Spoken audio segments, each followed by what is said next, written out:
irmãos, entramos hoje no capítulo 12 do livro do profeta Daniel, no Velho Testamento da Bíblia Sagrada.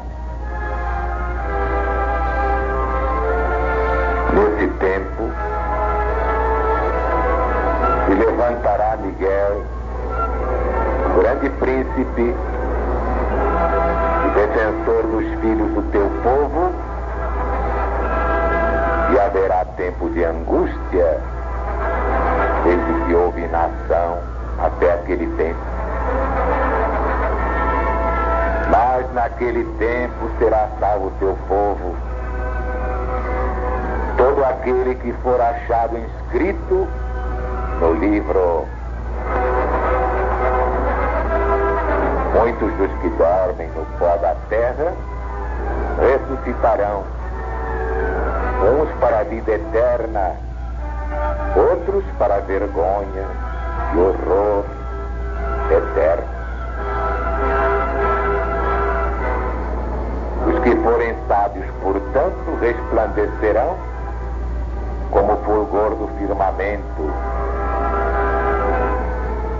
e os que a muitos conduzirem à justiça brilharão como as estrelas, sempre e eternamente. Tu, porém, Daniel, encerra as palavras e sela o livro até o tempo do fim. Muitos os esquadrinharão e o saber se multiplicará. Então eu, Daniel, olhei, e eis que estavam em pé outros dois, um de uma banda do rio, o outro da outra banda. Um deles disse ao homem vestido de linho, que estava sobre as águas do rio: quando se cumprirão estas maravilhas? Ouvi o homem vestido de linho, que estava sobre as águas do rio, quando levantou a mão direita e a esquerda ao céu e jurou por aquele que vive eternamente que tudo isso aconteceria depois de um tempo, 2 tempos e metade de um tempo. Quando se acabar a destruição do poder do povo santo, todas estas coisas se cumprirão. Eu ouvi, mas não entendi. Então eu disse: meu senhor, qual será o fim destas coisas? Ele respondeu: vai, Daniel, porque estas palavras estão encerradas, seladas até o tempo do fim. Muitos serão purificados, embranquecidos e provados. Os perversos procederão perversamente, e nenhum deles entenderá, mas os sábios entenderão. Depois do tempo em que o costumeiro sacrifício for tirado e posta a abominação desoladora, haverá ainda 1290 dias. Bem-aventurado aquele que espera e chega até 1335 dias. Tu, porém, segue o teu caminho até o fim, porque descansarás e ao fim dos dias te levantarás para receber a tua herança.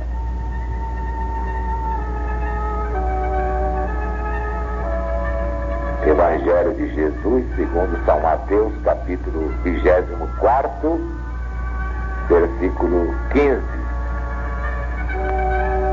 Quando virdes a abominação da desolação de que falou o profeta Daniel, no lugar santo, quem lê, entenda. E no versículo 44 do mesmo capítulo: por isso, ficai bem apercebidos, porque a hora em que não cuidais, voltará o Cristo de Deus.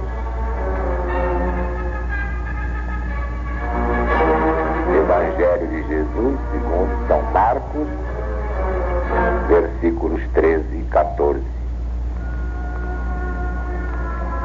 Quando, pois, virdes o abominável da desolação, situado onde não deve estar, quem lê, entenda o que está escrito no livro do profeta Daniel.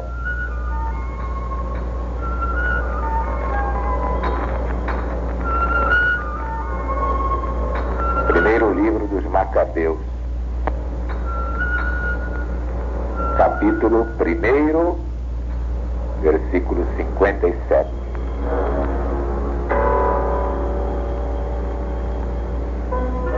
No dia 15 do mês de Casleu, no ano 145, o rei Antíoco mandou colocar o abominável ídolo da desolação sobre o altar de Deus.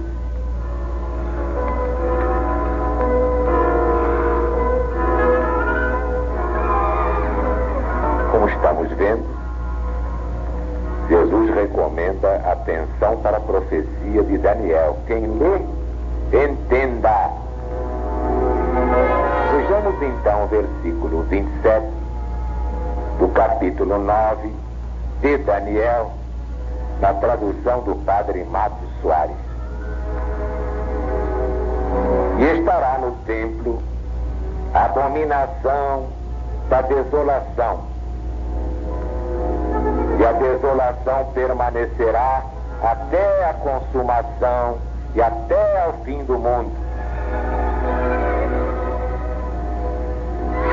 Qual o sentido da profecia? Escreveu Isaac Newton. A significação é que a gente de um príncipe que há de vir destruirá o santuário, abolindo o culto diário do verdadeiro Deus e espalhando sobre toda a região um exército de deuses falsos, e estabelecendo seu culto e domínio, causará a desolação dos judeus até ser preenchida a época dos gentios.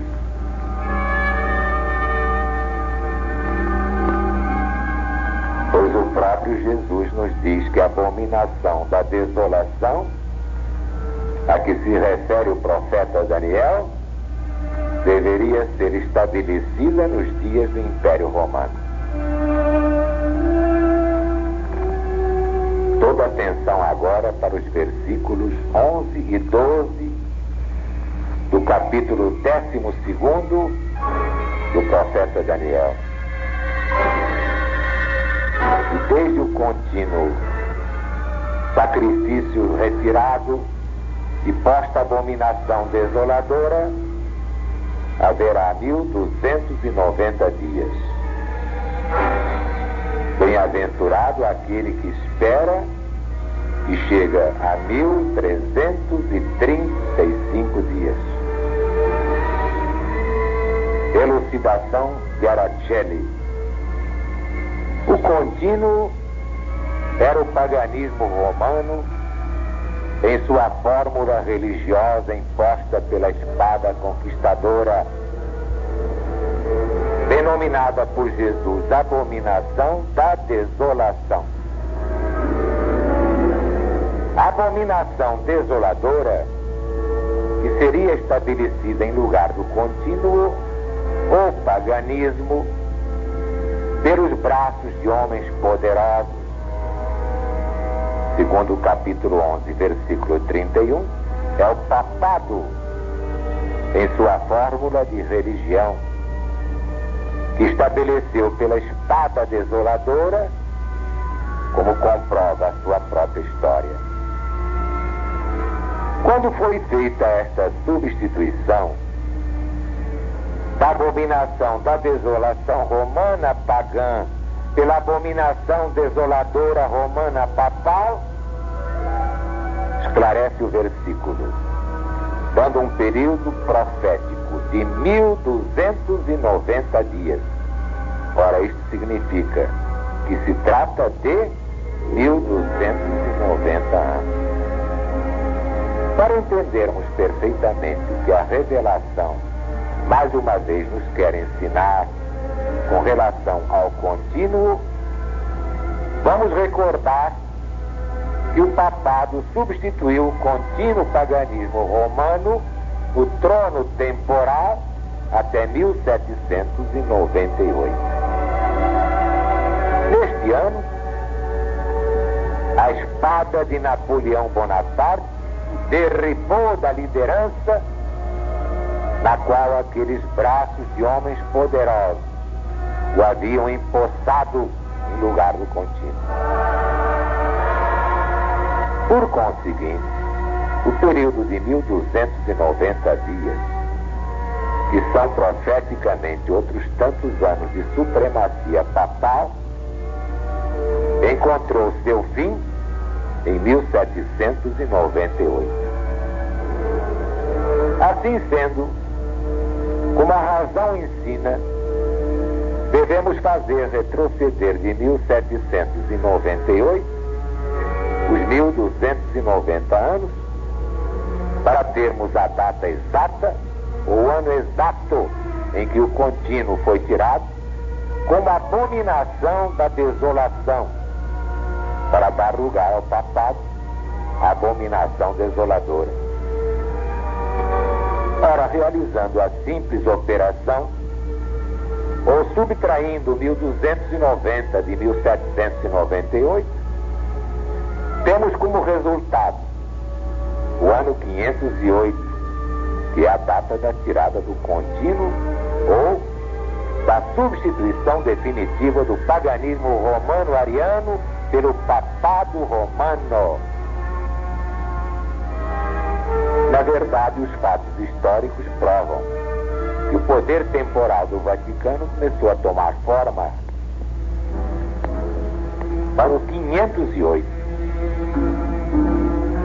Como no caso da crise do paganismo romano com o cristianismo, o advento de Constantino preparou o caminho para a ascensão papal, também no caso da crise do paganismo ariano com o papado, o advento de Clodoveu, rei dos francos, preparou o caminho para a supremacia temporal do Vaticano da Europa. Finalmente, encontrou a profecia de Daniel seu pleno cumprimento.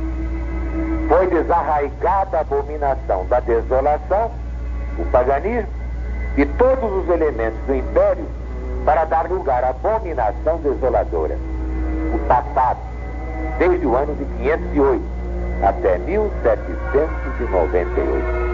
Exatamente 1290 anos.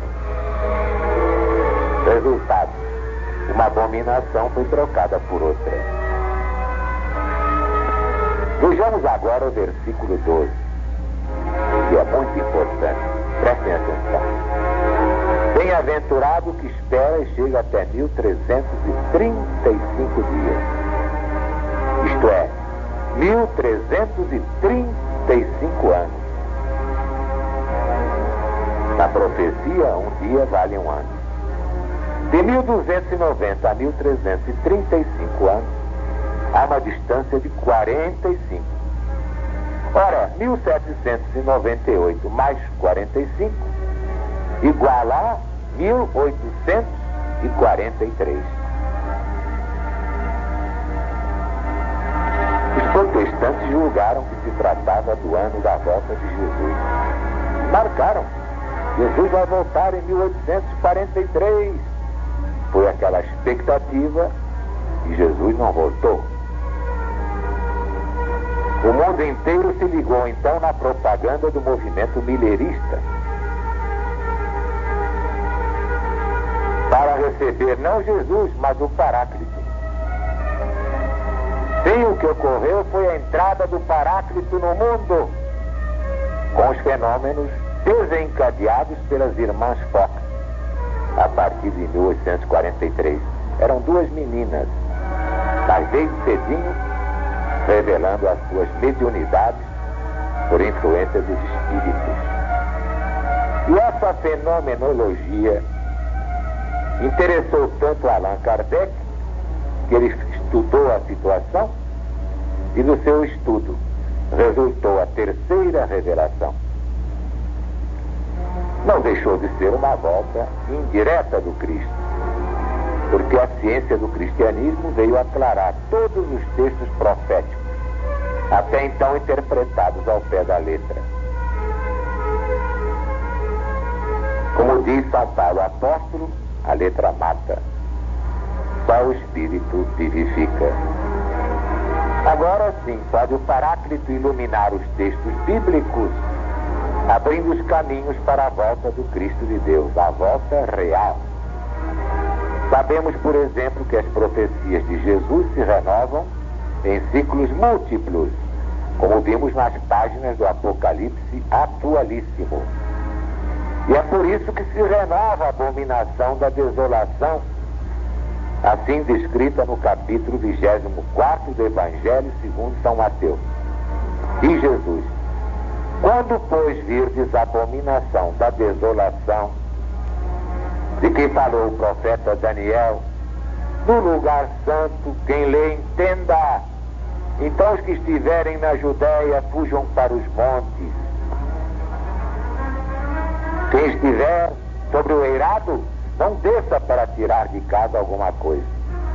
E quem estiver no campo, não volte para buscar a sua capa.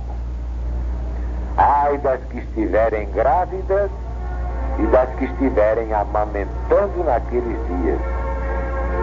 Orai para que a vossa fuga não se dê no inverno, nem no sábado. Pois essa profecia teve seu primeiro cumprimento na destruição de Jerusalém, exatamente no ano 70 desta era chamada cristã. Foi uma grande tribulação que se repetiu através dos séculos. Mas a próxima e última deste ciclo será a maior tribulação de todas, como diz o próprio Jesus. Porque nesse tempo haverá uma grande tribulação, como nunca houve, desde o princípio do mundo, nem haverá jamais. Se aqueles dias não fossem abreviados, ninguém poderia ser salvo. Mas esses dias serão abreviados por causa dos escolhidos, aqueles que estão assinalados para o rebanho único do Divino Mestre. Logo em seguida, a tribulação daqueles dias, o sol escurecerá, a lua não terá luz, as estrelas cairão do céu e as potências do céu se abalarão. Então aparecerá no céu o sinal do Filho de Deus.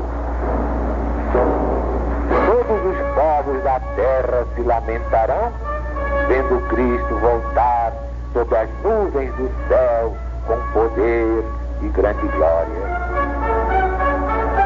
Ele enviará seus anjos com grande clangor de trombeta, quais reunirão os escolhidos de Deus dos quatro ventos e uma outra extremidade do céu.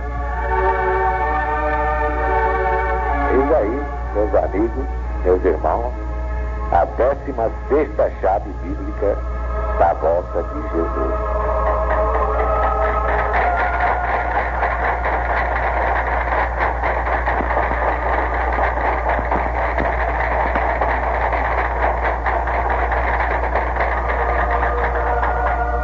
Diante diz? Como diz o Apocalipse, vamos repetir. Ora vem, Senhor Jesus. Deus está presente.